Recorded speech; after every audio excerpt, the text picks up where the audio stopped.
केंद्रीय कर्मचारियों के लिए बड़ी खबर आ रही है। मोदी सरकार ने पेंशन स्कीम को लेकर बड़ा ऐलान किया है। सरकार ने उन केंद्रीय कर्मचारियों को पुराने पेंशन स्कीम का फायदा देने का ऐलान किया है जो एक तय समय के पहले सरकारी सेवा में आए थे। अब नेशनल पेंशन स्कीम से जुड़े सरकारी कर्मचारियों को पुरानी पेंशन स्कीम में शामिल होने की छूट मिल गई है। जी हाँ दोस्तों, जैसा कि हमने आपको पिछली वीडियो में बताया था कि आखिर कर्मचारियों के 18 माह की बकाया डीए एरियर्स को लेकर क्या बड़ी खबर आई है। साथ ही साथ हमने बात की थी कि क्या कर्मचारियों को पुरानी पेंशन मिलने वाली है, क्या इसके लिए विकल्प जो है वो जीपीएफ बनने वाला है, आखिर केंद्र सरकार का प्लान क्या था, जिसके बारे में हमने आपको इस वीडियो के माध्यम से बताया था। जिसमें दोस्तों आप सभी के लिए एक बड़ी खुशखबरी निकल कर ये आई थी कि दोस्तों अब आपको आंध्र प्रदेश सरकार ने जो मॉडल अपना रखा है जीपीएस, दोस्तों वही आप सभी के लिए लागू होने जा रहा है। केंद्र सरकार यही रणनीति है कि केंद्र सरकार का कहना है कि दोस्तों अब आप सभी को जो यहाँ पर पेंशन है वो दोस्तों नई पेंशन स्कीम के तहत मिलेगी, लेकिन इसमें जो आपको पेंशन मिलने वाली है वो ओपीएस की तरह मिलेगी, क्योंकि आपको सैलरी की आधी पेंशन यहाँ पर मिलने वाली है। इसको लेकर बड़ी खबर आप सभी के लिए आई थी, जिसके तहत आप सभी का कंट्रीब्यूशन भी लिया जाएगा, लेकिन कंट्रीब्यूशन लेते हुए भी आपको सैलरी की आधी पेंशन गारंटीकृत पेंशन दी जाएगी। इसको लेकर बड़ा ऐलान हुआ था, जिसकी हमने इस वीडियो के अंदर बात की थी। वहीं दोस्तों एक बड़ी खबर भी आई थी इसमें दोस्तों की पुरानी पेंशन बहाली के लिए कर्मचारी गरजे हैं।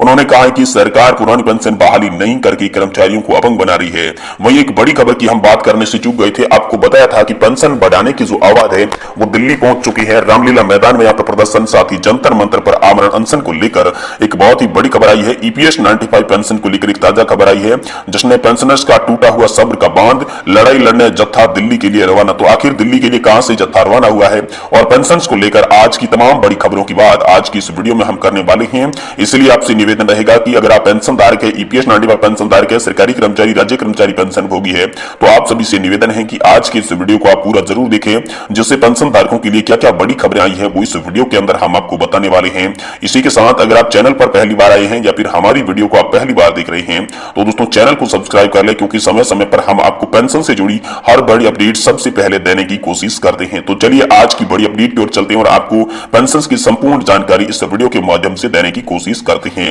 दोस्तों एम्प्लॉय पेंशन स्कीम 1995 के अंतर्गत 76 लाख पेंशनर्स सन 2013 से न्यूनतम पेंशन मात्र 1000 रुपए प्रति माह निर्धारित किया गया है, जो कि एक परिवार समाज में सम्मान पूर्वक जीवन जीने के लिए अपर्याप्त है। दोस्तों इसे बढ़ाकर 7000 रुपए 500 प्लस डीए प्रति माह करने और उच्चतम न्यायालय के आदेश अनुसार पेंशन दिए जाने की प्रक्रिया को तेज करने, साथ ही विधवा पेंशन की 100% दिए जाने की इत्यादि की मांग हो रही है। और साथ ही इन्हीं मांगों को लेकर ईपीएस 95 राष्ट्रीय संघर्ष समिति ने 7 दिसंबर को रामलीला मैदान में नई दिल्ली में एक दिवसीय धरना प्रदर्शन का यहाँ पर आह्वान किया है। साथ ही 8 दिसंबर से राष्ट्रीय संघर्ष समिति यानी कि नेशनल एजुटेशन कमेटी के केंद्रीय नेता कमांडर अशोक जिरावत, वीरेंद्र सिंह राजावत और डीएम पाटिल जंतर मंतर पर आमरण अनशन पर बैठेंगे। देश के कोने कोने से पेंशनर्स नई दिल्ली के लिए कूच कर चुके हैं। दावा किया जा रहा है कि ये कम से कम 5 लाख यहाँ पर पेंशन धारक जो है वो इकट्ठा होने वाले हैं और सरकार के लिए यहाँ पर बड़ी मुश्किलें पैदा करने वाले हैं, बहुत ही बड़ा आंदोलन यहाँ पर करने वाले हैं। दोस्तों सबसे पहले आप कमांडर अशोक जिरावत के मुख से उनकी प्रमुख 4 सूत्रीय मांगे सुनिए, जिसके बाद हम आज की तमाम बड़ी अपडेट की बात करते हैं। राष्ट्रीय अध्यक्ष नेशनल एजुकेशन कमेटी, और ये मेरे 7500 पेंशन है, उस पर महंगाई भत्ता जो लोग हायर पेंशन में नहीं आते उनको मिले। अगर वो सरकार में देने में दिक्कत है तो कम से कम एज एन इंटरिम रिलीफ 5000 और उस पर महंगाई भत्ता करके दें। तीसरी हमारी डिमांड है कि जो लोग ईपीएस के मेंबर्स नहीं बने लेकिन रिटायर्ड हुए ईपीएस की संस्थाओं से, उन्हें एक्स पोस्ट फैक्टो मेंबरशिप बना के इस सोशल सिक्योरिटी के नेट में लाया जाए।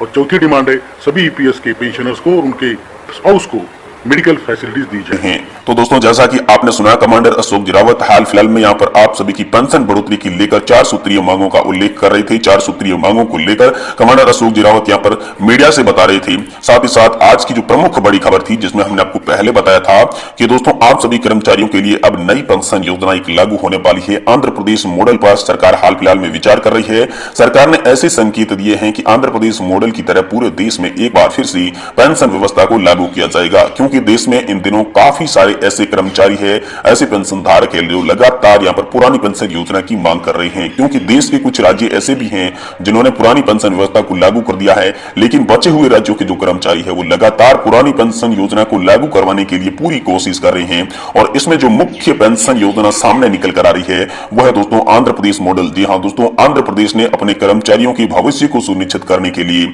एक नई पेंशन प्रणाली की घोषणा की थी। हाल ही में आंध्र प्रदेश ने अपने कर्मचारियों को सुनिश्चित करने के लिए यहाँ पर गारंटी गारंटीड पेंशन स्कीम यानी कि दोस्तों जीपीएस लाने की घोषणा की थी। और ये जीपीएस पेंशन क्या है इसके बारे में दोस्तों आपको बताया जाए तो ये दोस्तों जीपीएस पेंशन एक ऐसी पेंशन है जिसमें ओपीएस और एनपीएस के सारे गुण मौजूद रहेंगे। जी हाँ दोस्तों, कुछ प्रावधान यहाँ पर नए पेंशन सिस्टम के द्वारा यहाँ पर ऐड किए जाएंगे, वहीं कुछ ऐसे प्रावधान भी होंगे जो कि ओपीएस से लिए जाएंगे। और जानकारों का यह मानना है कि जो भी पेंशन धारक है ओल्ड पेंशन स्कीम की मांग कर रहे हैं या फिर पेंशन बढ़ोतरी का इंतजार कर रहे हैं, उनके लिए ये जीपीएफ का विकल्प बहुत ही खास होने वाला है। जीपीएफ पेंशन बहुत ही खास होने वाली है। इसमें दोस्तों सरकार अपने कर्मचारियों को रिटायरमेंट के बाद गारंटी के साथ पेंशन देने का प्रावधान करेगी। जी हाँ दोस्तों, सरकार जो हाल फिलहाल में एनपीएस के तहत पेंशन मिल रही है उसमें कोई ऐसी गारंटी नहीं दी जा रही है, तो यहाँ पर सरकार गारंटी के लिए यहाँ पर ये जो है जीपीएफ लाना चाहती है। क्योंकि जीपीएफ में पुरानी पेंशन योजना से संबंधित काफी सारे ऐसे अपडेट हैं जो जीपीएफ में शामिल किए गए हैं। और आंध्र प्रदेश सरकार ने ही पिछले ही कुछ महीनों में यहाँ पर विधानसभा के अंदर एक बिल पारित करवाया था जिसे यहाँ पर आंध्र प्रदेश गारंटीकृत पेंशन प्रणाली विधेयक 2023 कहा गया था, जिसमें कुछ चीजें तो एनपीएस से ली गई थी और कुछ चीजें ओपीएस यानी कि पुरानी पेंशन योजना से ली गई थी।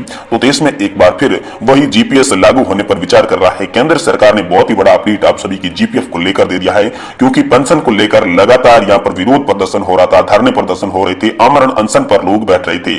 तो दोस्तों इस जीपीएस के बारे में बात करें तो दोस्तों कर्मचारियों को रिटायरमेंट के बाद उनकी आखिरी वेतन का 50% हिस्सा जो है वो पेंशन के तौर पर यहाँ पर दिया जाएगा। जिस तरीके से आपको ओपीएस के अंदर आखिरी सैलरी का आधा पेंशन दिया जाता था, उसी तरीके से यहाँ पर जो है जीपीएफ के अंदर दिया जाएगा। इसके साथ साथ ये भी कहा गया है कि जो भी पेंशन धारकों को यहाँ पर रिटायरमेंट के बाद जो महंगाई भत्ता है, महंगाई राहत है, वो भी इस योजना के तहत दी जाएगी। क्योंकि हाल फिलहाल में जो एनपीएस है उसके अंदर आप सभी को पेंशन मिल रही है, किसी को 30% है, किसी को 40 है और किसी को 35% है।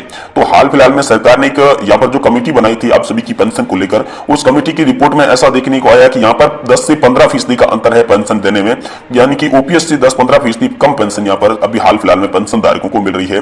तो 10 से 15% का गैप अगर सरकार पूरा करके पेंशन धारकों को पेंशन देगी तो पेंशन धारकों की ये राहत के लिए खबर होगी, पेंशन धारक इससे खुश हो जाएंगे।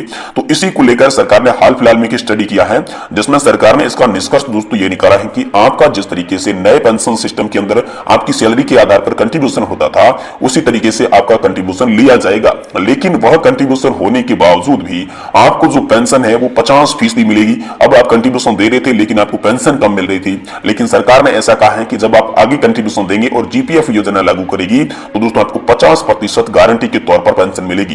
तो दोस्तों पेंशन धारकों के लिए ये बहुत ही बड़ी खबर है, पेंशन धारकों के लिए ये खुशखबरी की तरह है, क्योंकि पेंशन धारक लगातार इसी की मांग कर रही थी। तो आखिरकार पेंशन धारकों की आवाज जो है वो सरकार तक पहुंच चुकी है। सरकार अब आप सभी के लिए जीपीएफ लाने पर तैयार हो रही है। अब देखते हैं सरकार इसे आधिकारिक तौर पर कब दोस्तों ऐलान करती है कि जीपीएफ लागू किया जाएगा। अभी हाल फिलहाल में मीडिया रिपोर्ट्स की खबरों में ऐसा दावा किया जा रहा है कि सरकार ओपीएस और एनपीएस के बीच या